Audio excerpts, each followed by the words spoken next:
The attack in Pahalgam shocked the country. Operation Sindoor was India's answer, where the Indian armed forces struck 9 terrorist sites across Pakistan and Pakistan occupied Kashmir. Operation Sindoor was quick, precise, and secretive. Pakistan responded with shelling and drone incursions, and India hit back. But now that a ceasefire has been agreed upon, tough questions remain. Did Pakistan get the message? Was it enough to deter future attacks? With the US stepping in to announce the ceasefire and rising tensions in Kashmir, what does this really mean for India's strategy and sovereignty? We ask a defense expert, retired Commander GJ Singh, to help make sense of it all. Thank you so much, sir, for joining us. Firstly, I would want to know what is your opinion on Operation Sindoor. Do you think Pakistan got the message right? Yes, I think it was a very successful operation because what we were trying to message to Pakistan was that we know who are the terrorists and we know where they're hiding. Thirdly was that we will hunt them down and will take them out. This was basic message that we had given to Pakistan, that there's nothing hidden from us. We can find out where they are and we can hit them very hard. And therefore, it was a kind of a messaging to Pakistan that they should not get into such misadventures in future. But in one of the interviews, you had mentioned that Operation Sindoor is a strategic patience. Can you tell us more about it? What does it mean? The strategic patience means that the actual terrorist attack in Pahalgam on the innocent civilian was carried out on 22nd April. And thereafter, we maintained a period which was a silent period. We were although telling Pakistan we will take a revenge on what we have done and teach you a lesson. But then the time and the place of choosing was not known to anyone. We were very patiently sort of making a strategy as to where to hit, the homework, the due diligence which was required to carry out such an operation. And that also a precise, because we were committed to attacking and destroying only terrorist camps and launching pads. We were not aiming to hit their civilian areas or even for that matter, military installations. And therefore, the sophistication with which we carried out this particular operation, the preparations which went into it was at a level which was far beyond the grasp of Pakistan authorities, Pakistan military, Pakistan ISI probably would have never imagined this kind of precise military operation being carried out on the Pakistan terrorist headquarters. Basically, what we did was we had chosen two main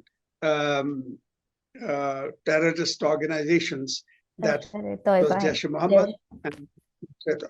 So their headquarters at Murid which is in north, and Bahawalpur, which is in south.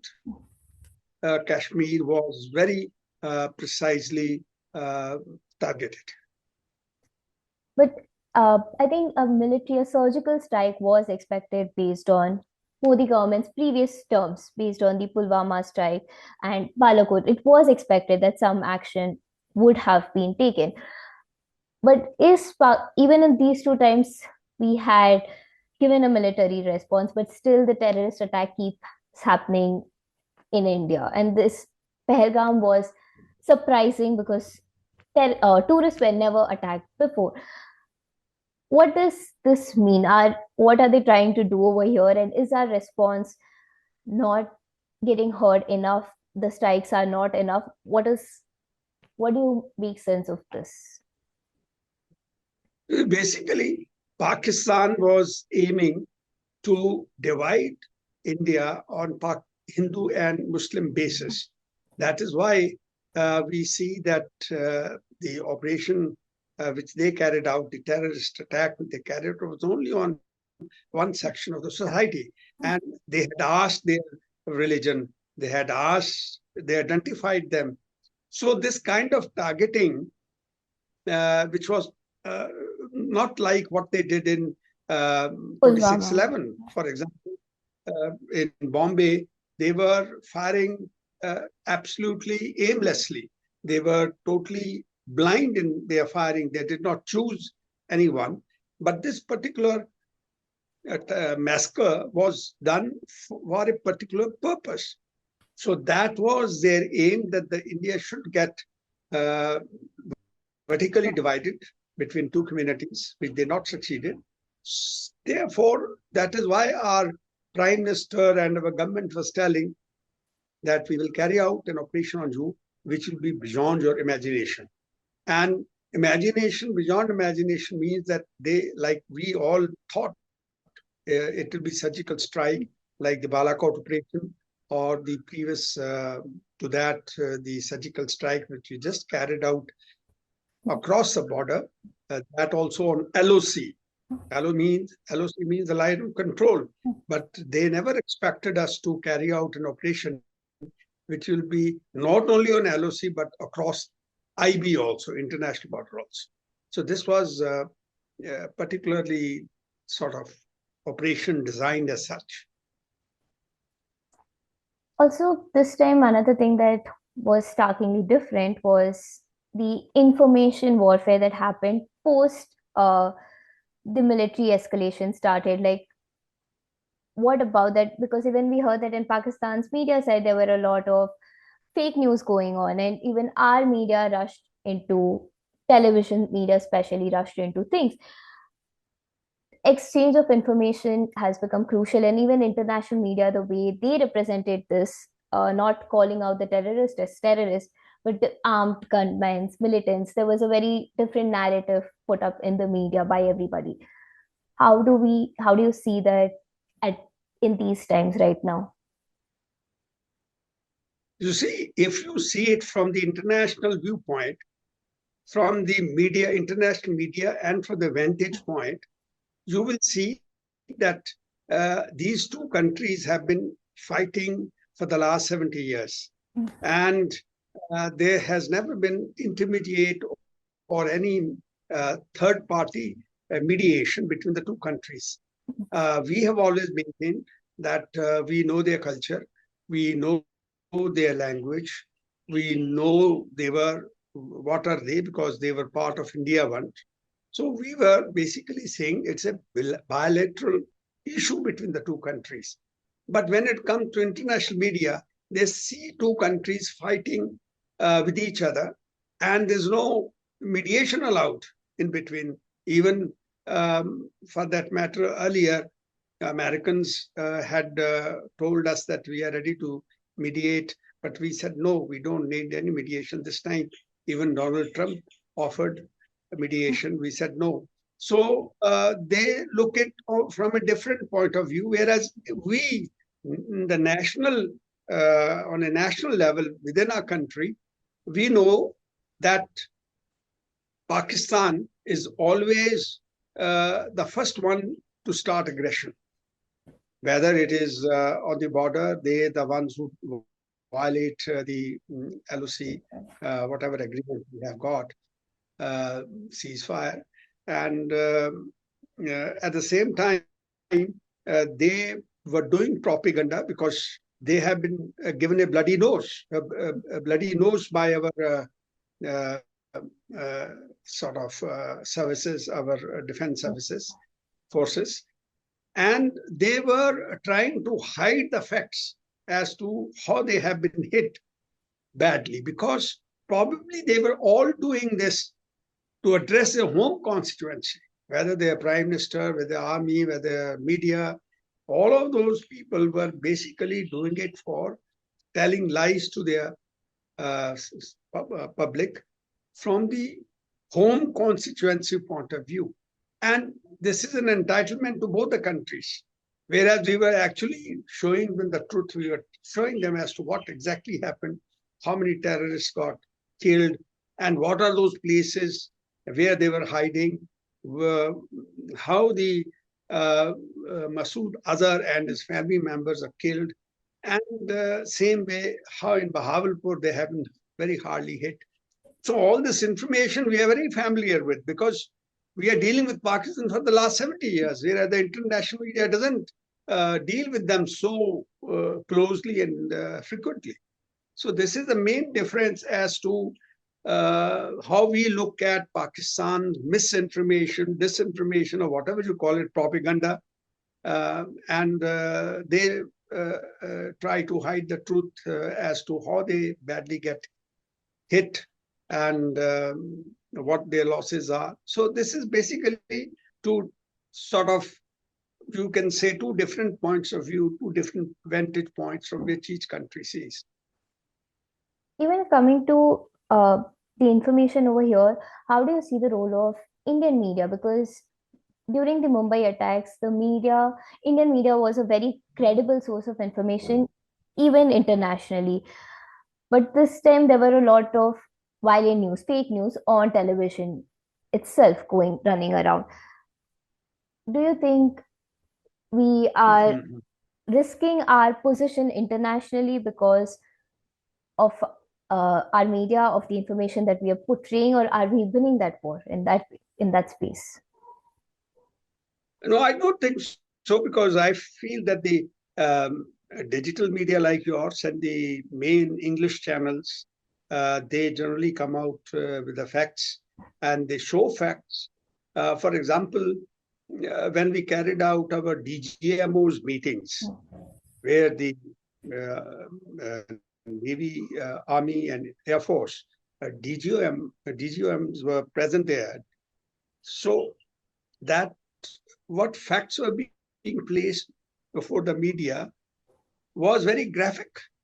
They were very, showing before and after as to how Noor Khan, which is their main international airfield in Islamabad, and this also have a military wing to it, or the air force also operates from the same runway. And similarly, Sargodha, or for that matter, Sukur in south, that is near Karachi.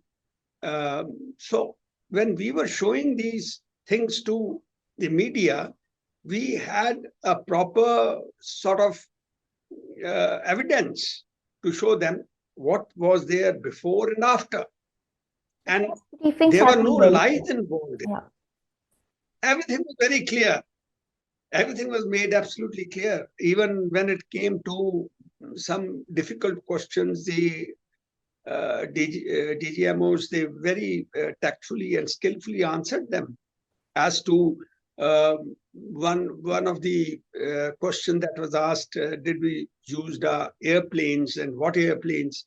And the DGMO Air Force said very smartly that all pilots are back home. That means we used something, but we did not lose any aircraft. And that's a fact on ground. Although Pakistan is claiming that 5 Indian jets have been down, but they should show some evidence. They should show some wreckage of those fighter jets. But there's nothing to show to the international or the Indian media.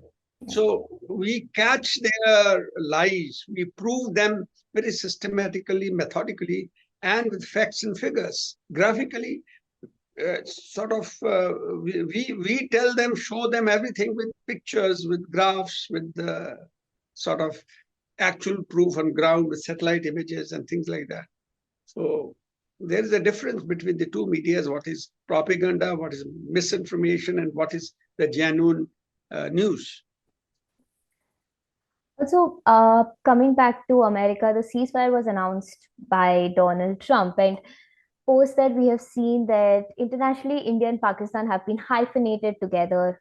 The narrative has become that which India never wanted for the past 70 years.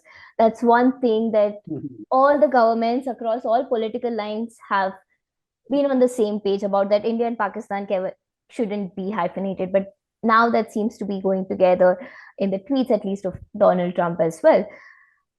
What are the strategic implications for India's autonomy in foreign policy and its role in this regional conflict resolution as well, then?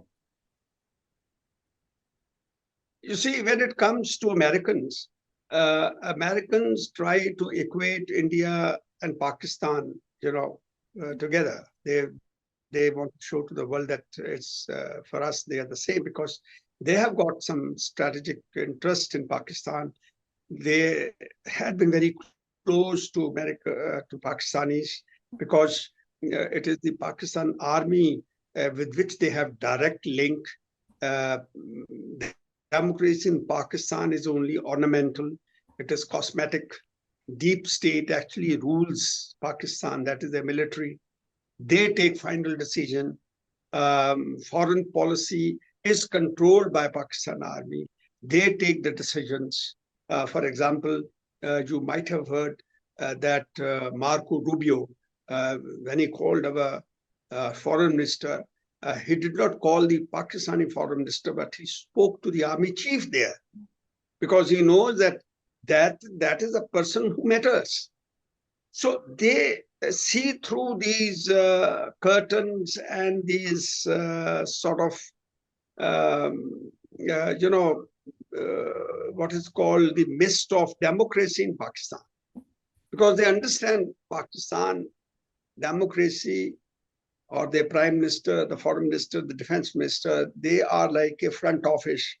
They basically exist there because they can go to the international forums and meet the international leaders and tell them that we are a democratic country and ask for funds.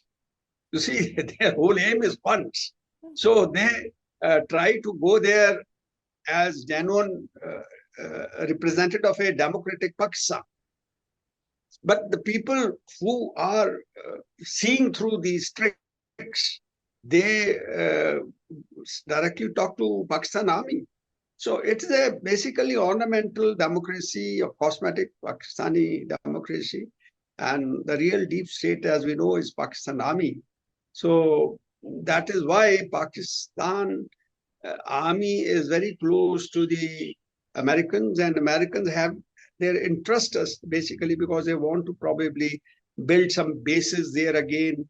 They also want some kind of a base against China there. In fact, they are actually using us also as a buffer between the rest of the world and China, because that is why we have so many defense-related agreements with America. And their policies are global. They look little larger pictures and think globally. For example, recently you must have seen that the President Donald Trump, he met the president of Syria, who was just a short while, say 6 months back, was a master terrorist. So they don't see this guided by their own national interest, global interest, their dominance in the world. So the whole level of their dealing is altogether different than what we have.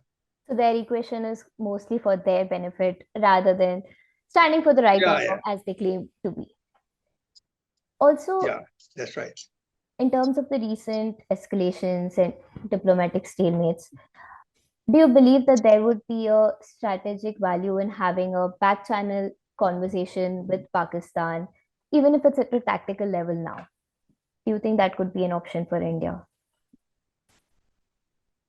You see, whenever you have the back channels or any conversation with Pakistan, it should lead to a firm logical conclusion. It should have some bearing on the ground. It should change each other's mind. It should have some effect on the border or on terrorism. But we have seen that whenever we have engaged with Pakistan in any conversation, any dialogue, any back channel, the result that we get is always that there is a revival or attack by terrorists on us. So that leaves us nowhere except to tell Pakistan now that talks and terror will not go together. As Prime Minister, very drawn a new normal now that blood and water cannot flow together. It's a new sort of normal, or what they call is doctrine that he has placed before our country, that Pakistan is not going to reform itself. The only way forward with them is to have constant military pressure on them. And that's the language that they understand.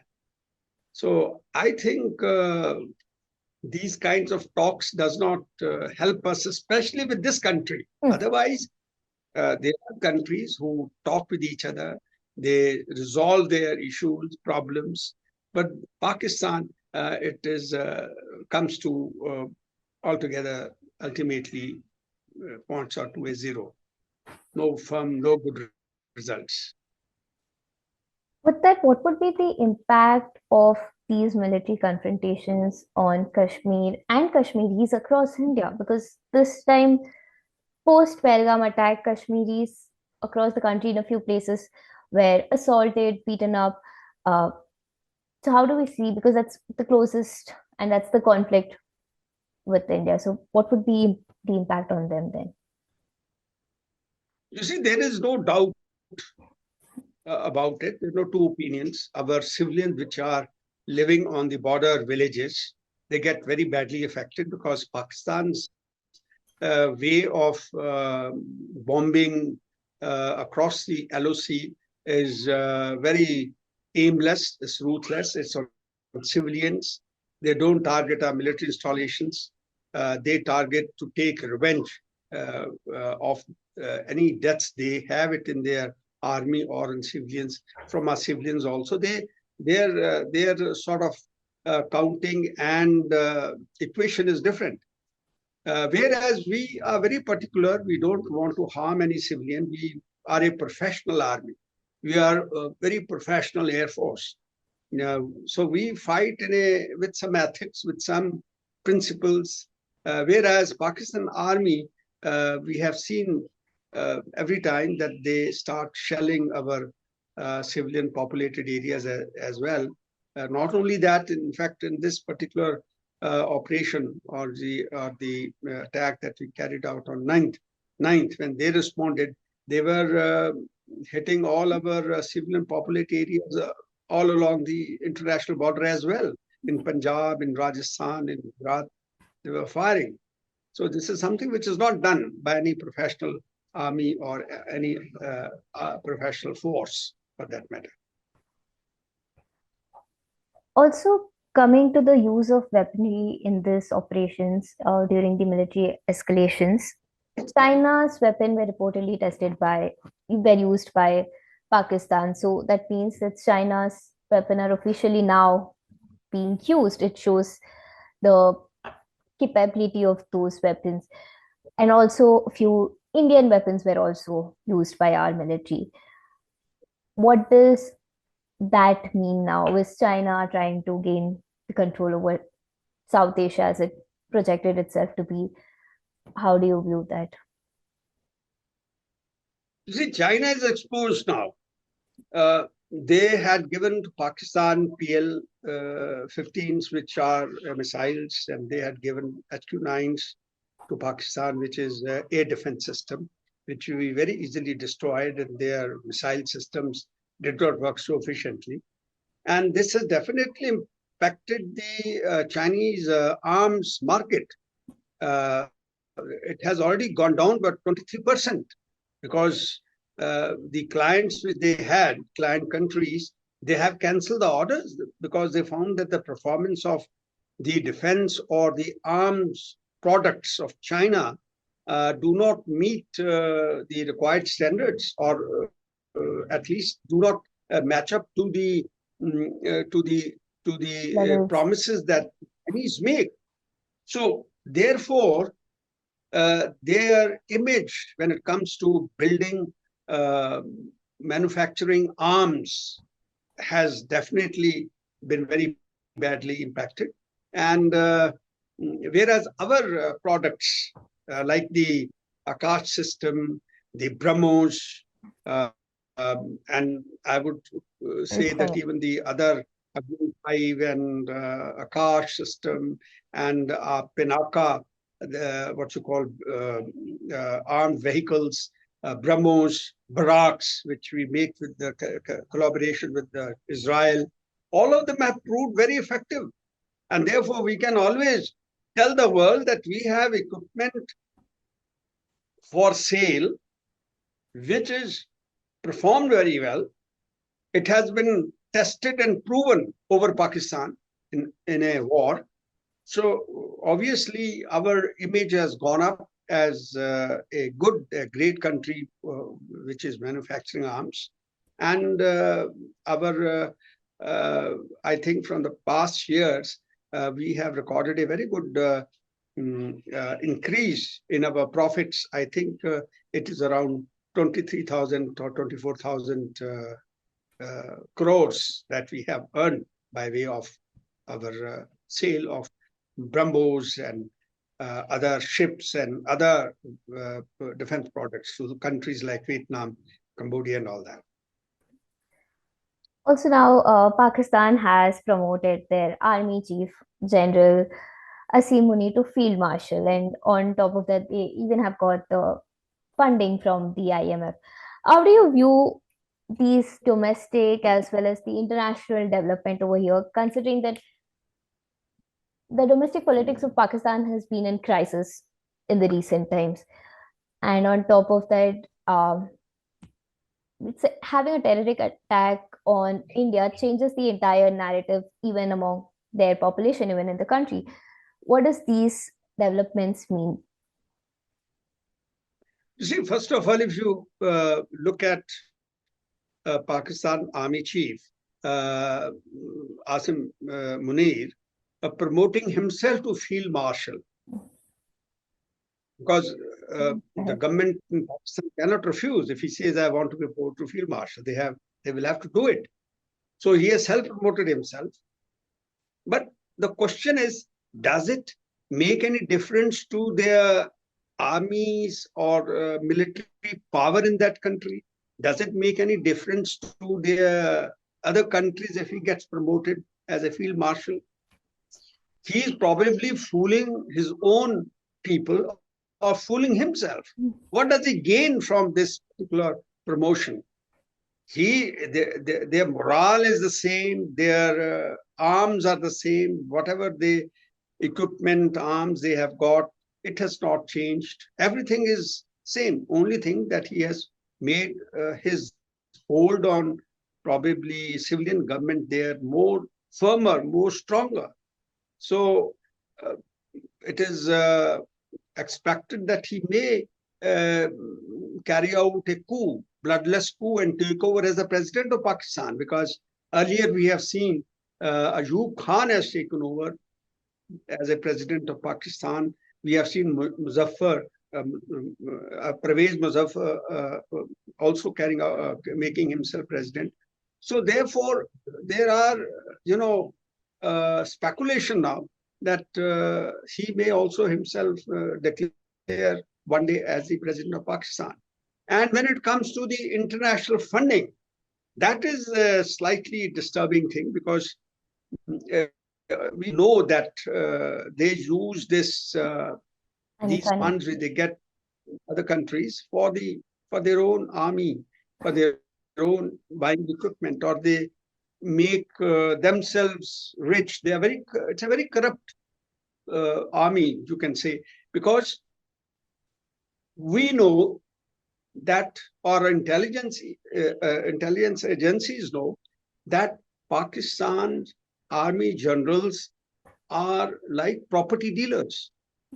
They are owning most of the industries in Pakistan. They have got their properties in England, in UK, in Switzerland, and France. In all these countries, they live a very luxurious life, and they spend on themselves. So this misappropriation of funds which they take from the International Monetary Fund for development of the people and country infrastructure, they don't use it. So this is a very disturbing thing that the International Monetary Fund know this. They should have some kind of intelligence on this. We try to prevail and stop these funds, but I think they will get it because, again, the Americans have got 15%, I think, share in IMF, and therefore they have got a bigger say. If they say go ahead, they will get it, or they have already got it, I think.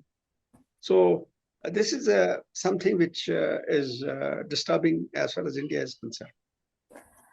Also, lastly, the terrorists who had attacked tourists in Pahalgam are yet to be caught. There is no arrest among those 5 people. Is it an intelligence failure that we are still not able to catch hold of them? You see, why we are not able to catch is basically because in Kashmir, there is a local support.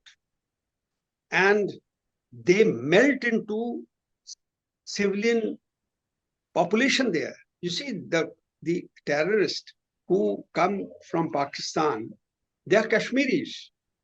They are just like the Kashmiris on our side. They dress up the same way. They speak the same language. They have got contacts, relatives even on this side. And therefore, for them to melt into that civilian population is very easy. So at times, our intelligence agencies cannot make it out. And many of them are first-timers who do these kinds of things. If they are into any organization like Lakshya-Toba or Jaish-e-Mohammed, and their faces are known, it is easy to make them out. But out here, sometimes they get the recruits and train them first time and they send across the LOC, and therefore it becomes very difficult for our intelligences to trace them and to track them down. So this is a difficulty that we always experience. And then, of course, the local people, they support them. And you cannot be so harsh with the local population. So therefore, it is a little difficult. But then, you see, it's a known fact that even the best of intelligence agencies sometimes cannot make it out. For example, if you compare it with what happened in Israel on October 7, 2023, Mossad is considered to be number one intelligence agency in the world. They failed to sort of make out when these Hamas people will come and carry out such a terrorist strike on Israelis on a day, holy day, when they were celebrating their Simchat Torah, they call it, and that is a festival of music, if you translate it into the English language. But in Hebrew, they call it Simchat Torah because that's the day they enjoy, or they have celebrations of their religious festival. But coming to Kashmir again, the government has been claiming that the militancy has reduced in Kashmir since the abrogation of Article 370.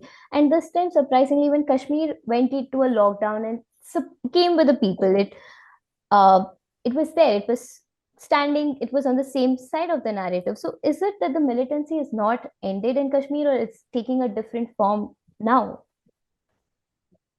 You see, to understand this, we must be very clear in mind that the absence of violence in Kashmir should not be misconstrued as peace has prevailed.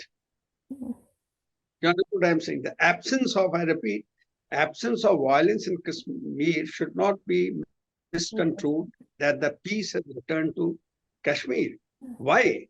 Because they go into a sleeping mode. They lie very low for a longer period. And in that period, they regroup themselves. They revise their strategy. They carry out their own intelligence on our armed services or the army or the the right word for this is the security grid that we have is there. So they also evaluate in these long periods of silence, and at the time and the place of their choosing, they strike you again. So this time they have struck us after 2 years or 3 years, or I think the major attack after abrogation of 370 for the first time. So this is something which is we have to always maintain or think it as an ongoing process. There cannot be, as I always say as a defense analyst, as a military analyst, that the only way forward Pakistan army or terrorism is to continue to build up military pressure on them constantly. That should be the one constant. That we shouldn't sort of become careless in that. And otherwise, everything is fine. They need that kind of strategy, continuously pressurize them militarily. That's the only way forward. There's no other solution to it. Understand. Because not language, you see, they are fighting jihad. They are fighting a holy war for them. Jihad actually translated to English, a holy war. So their mindset, their perceptions, their agenda, hidden agenda is altogether different. They are not professionals like we always all call Asim Munir as Maulvi or Maulana army chief. He is totally guided and sort of having a mindset for jihad. So they are guided by their religious passion, and they are more inclined towards Erdogan of Syria, Turkey, or towards Hamas. You'll be surprised. Just a short while before the attack on Pahalgam, one of the Hamas delegation had visited Pakistan and met their army chief. So their whole mindset, their theology, their chemistry is more matching towards Erdogan and Hamas terrorist organizations. So that's the problem. You cannot change the engineering of their inner mind, inner body, inner self. So that's the issue which we need to keep in mind. Right. Thank you so much, sir. It was an insightful conversation. Thank you.